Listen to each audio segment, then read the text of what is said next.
Hello students, तो हम लोग स्टडी कर रहे हैं, यहाँ पे स्टडी करेंगे what kinetic theory of gases. तो हम लोगों ने प्रीवियस लेक्चर में देखा है कि कैसे हम लोगों ने थ्योरी डेवलप किया है ना, क्या ज़रूरत था थ्योरी डेवलप करने का, एजम्पशन का। तो यहाँ पे वो एजम्पशन देखेंगे क्या क्या थ्योरी, क्या क्या पोस्टुलेट्स दिए गए इसमें। तो यहाँ पे हेडिंग होगा एजम्पशंस और postulates of kinetic molecular theory of gas। यहाँ पे ये समझने की कोशिश करेंगे हम लोग। पहला चीज़, ये जो पोस्टुलेट बनाया गया ना, ये एक्चुअली में एटम्स एंड मॉलिक्यूल्स के लिए है, जिसे हम देख नहीं सकते हैं। तो ये माइक्रोस्कोपिक मॉडल प्रोवाइड करता है, ठीक है। तो यहाँ पे एक चीज़ लिख सकते हैं क्या, it provide microscopic model of gases, ठीक है। Microscopic means for atoms and molecule, किसके लिए, एटम्स एंड मॉलिक्यूल्स के कंसेप्ट में ये बनाया गया है। तो ये चीज़ याद होनी चाहिए कि ये हो सकता है यही क्वेश्चन आ जाए एमसीक्यू में, माइक्रोस्कोपिक के लिए है कि मैक्रोस्कोपिक के लिए। तो किसके लिए, माइक्रोस्कोपिक के लिए है। चलिए हम लोग पोस्टुलेट देखते हैं। पहला पोस्टुलेट क्या है काइनेटिक थ्योरी ऑफ गैसेस का। पहला थ्योरी ये है, जो गैसेस होते हैं ना, उनका जो साइज़ होता है वो बहुत स्मॉल होता है। क्या होता है, बहुत ही स्मॉल होता है as compare to the volume of the container. Suppose ये कंटेनर है, कंटेनर का वॉल्यूम सपोज़ कैपिटल वी है, क्या है, कैपिटल वी है, और ये गैस है, कोई गैस का पार्टिकल है, और इसका सपोज़ स्मॉल वी वॉल्यूम है। तो यहाँ पे बहुत सारे होंगे गैस के पार्टिकल्स। सपोज़ यहाँ पे n moles of gas particles हैं, कितने, n moles of gas particles हैं। तो टोटल वॉल्यूम ऑफ गैस क्या हो जाएगा, n इंटू वी हो जाएगा, ये फॉर द गैस वॉल्यूम। और V क्या है, it is the volume of container.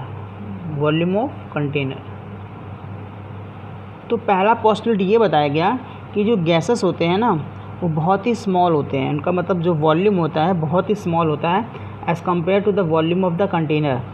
इसलिए हम लोग जो गैस का वॉल्यूम होता है उसे नेजिबल मान लेते हैं with respect to what, container. तो इसी को लिख के यहाँ देख बताते हैं कि the gases are composed of very small particle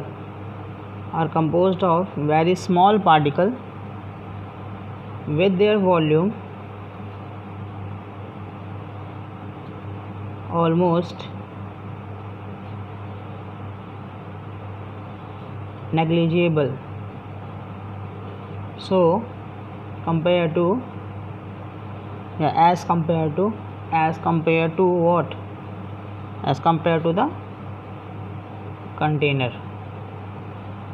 तो अगर वॉल्यूम जो है, हमारा जो वॉल्यूम है, तो हम फ्री स्पेस, मतलब अगर हमें कोई कह रहा है कि यहाँ पे फ्री स्पेस कितना होगा, तो कैसे कैलकुलेट करेंगे। फ्री स्पेस क्या हो जाएगा, कंटेनर का वॉल्यूम कितना, V माइनस गैस का वॉल्यूम कितना, NV, यही तो होगा। और हम इसको क्या मान ले रहे हैं, नेजिबल मांग ले रहे हैं ना, देखिए नेजिबल मांग रहे हैं ना, तो इसका मतलब ये ज़ीरो हो गया। तो एक्चुअली में कितना आया, V आया। तो टोटल स्पेस, फ्री स्पेस कितना होगा, V होगा। और ये जो थ्योरी है, ये जो पोस्टुलेट है, ये किस चीज़ को एक्सप्लेन करता है, ये दिस थ्योरी या दिस अजम्पशन ये बहुत इंपॉर्टेंट है, even written in the NCERT book. This assumptions explains what, the great compressibility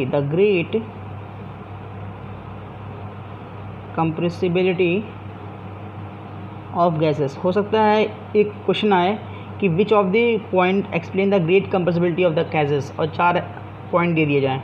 तो आपका ये वाला पॉइंट जो होता है, ये जो कंप्रेसिबिलिटी ऑफ द गैसेस है उसे एक्सप्लेन करता है कि यहाँ पर गैसेस का जो पार्टिकल है बहुत ही स्मॉल है, और उसे हम लोग क्या मान ले रहे हैं, नेजिबल मान ले रहे हैं, ठीक है।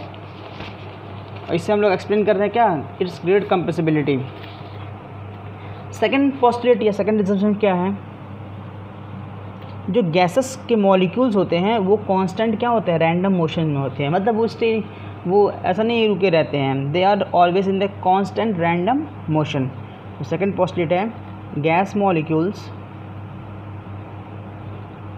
Are in constant random motion, तो ये कांस्टेंट रैंडम मोशन में होते हैं। ठीक, चलिए थर्ड पोस्टुलेट क्या है इनका, जो गैसेस के मॉलिक्यूल्स होते हैं वो रैंडम मोशन में कर रहे हैं, तो जब रैंडम मोशन में करेंगे तो क्या होगा, आपस में कोलाइड भी करेंगे, है ना, आपस में मॉलिक्यूल्स कोलाइड करेंगे, तो इनका जो कोलिजन होता है ना वो इलास्टिक होता है। क्या होता है, इलास्टिक होता है, मतलब एनर्जी का लॉस नहीं होता है, एनर्जी का लॉस नहीं होता, तो टोटल सम एनर्जी का लॉस नहीं होता है ना, जो टोटल एनर्जी होगा उसका लॉस नहीं होगा। तो यहाँ पे कह सकते हैं कि the gas molecules collide with each other elastically, with each other elastically का मतलब क्या हुआ, that is there is no loss of energy in collision। तो यहाँ पे नो लॉस का मतलब क्या है, टोटल लॉस, टोटल एनर्जी के बारे में बात कर रहे हैं, total energy of the system, जो सिस्टम की टोटल एनर्जी होगा उसके बारे में बात कर रहे हैं, इंडिविजुअल नहीं बात कर रहे। देखिए इंडिविजुअल में चेंजेस आ सकते हैं लेकिन जो टोटल होगा वो चेंज नहीं होगा। चलिए फोर्थ पॉइंट क्या है कि जो गैस के मॉलिक्यूल्स होते हैं ना उनमें कोई इंटरमॉलिक्यूलर फोर्स ऑफ अट्रैक्शन या रिपल्शन नहीं होता है। क्या नहीं होता है, इंटरमॉलिक्यूलर फोर्स ऑफ अट्रैक्शन और रिपल्शन नहीं होता है। तो ये फोर्थ पॉइंट है क्या, देयर इज़, और हम बताए भी थे आइडियल गैस में फोर्स ऑफ अट्रैक्शन रिपल्शन नहीं होता, ये मान के ही आइडियल गैस बताया गया है। There is no intermolecular attraction और repulsion between the gas molecule. तो बिटवीन द गैस मॉलिक्यूल कोई भी फोर्स ऑफ अट्रैक्शन या रिपल्शन नहीं होता है। ये चीज़ क्या है, ये जो पॉइंट है,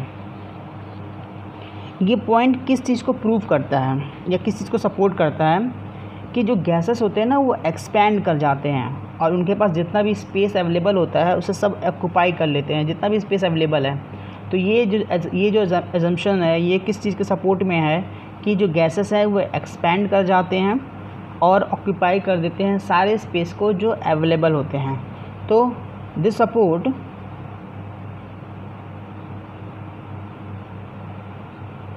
the assumption come from the fact that gases expand, है ना, गैसेस एक्सपैंड होंगे क्योंकि फोर्स ऑफ अट्रैक्शन है ही नहीं उनके बीच में, and occupy all the space available to them, और जितना भी स्पेस अवेलेबल होगा उसको क्या करेंगे, ये ऑक्यूपाई कर लेंगे। ये इस चीज़ को प्रूव करता है। चलिए ये फोर्थ पॉइंट हो गया। फिफ्थ पॉइंट क्या है, जो गैसेस प्रेशर एक्सर्ट करते हैं ना वो क्यों होता है। सपोज ये कोई कंटेनर है तो ये गैस के मॉलिक्यूल्स ना इस जो कंटेनर का वॉल होता है इस पर बम्बार्डमेंट करते हैं और इसी बम्बार्डमेंट को हम लोग क्या बोलते हैं, इस पर कुछ प्रेशर अप्लाई करते होंगे। सपोज़ यहाँ पे इस गैस के पार्टिकल ने यहाँ पे प्रेशर अप्लाई किया 4 और इस कोई पर्टिकुलर एरिया में किया होगा। सपोज़ करो इस पर्टिकुलर जगह का एरिया क्या है, ए है, तो यहाँ P is equal to what, F/A लिख सकते हैं ना, P is equal to what, F/A। तो ये जो गैस के मॉलिक्यूल्स है जो कंटेनर से बम्बार्ड कर रहे हैं तो ये क्या एक्सर्ट करते हैं, दे will exert what, the pressure. तो हम लोग कह सकते हैं the pressure exerted by gas is due to bombardment of what, bombardment of gas molecule with the wall of container, with the wall of container. तो with the wall of container जब ये bombard करेंगे तो क्या exert करेंगे, they will exert the pressure. तो ये 5th point हो गया। Moving to the next point, 6 point में हम लोग क्या कह सकते हैं, ठीक है 6 पॉइंट क्या है, जो काइनेटिक एनर्जी होता है गैस का ना, वो डायरेक्टली प्रोपोर्शनल होता है किसके, एब्सोल्यूट टेम्परेचर के, किसके, एब्सोल्यूट टेम्परेचर। और एब्सोल्यूट टेम्परेचर हम लोग किस में एक्सप्रेस करते हैं, केल्विन स्केल में। किस में, केल्विन, डिग्री सेल्सियस में नहीं करते हैं, किस में करते हैं, केल्विन स्केल। ये पता होना चाहिए। तो हम लोग कह सकते हैं what, 6 postulate, kinetic energy of a gas is directly proportional to absolute temperature.